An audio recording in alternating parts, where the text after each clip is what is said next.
বাংলার জন্য বড় ঘোষণা নরেন্দ্র মোদীর, আবারও বলছি বাংলার জন্য বড় ঘোষণা নরেন্দ্র মোদীর।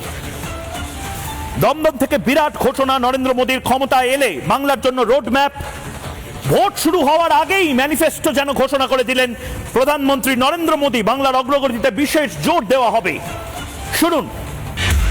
आप यहाँ 2026 में भाजपा सरकार बनाइए। हम बंगाल को डॉक्टर श्यामा प्रसाद मुखर्जी के सपनों का बंगाल बनाएंगे।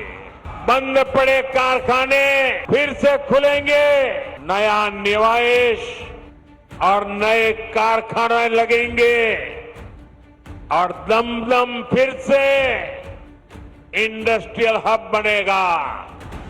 ये भाजपा का संकल्प है। প্রধানমন্ত্রী নরেন্দ্র মোদী খুব স্পেসিফিক্যালি যে যে পয়েন্ট বাঙালি শুনতে চায়, বাংলা শুনতে চায়, সেগুলোকে আজকে অ্যাড্রেস করলেন।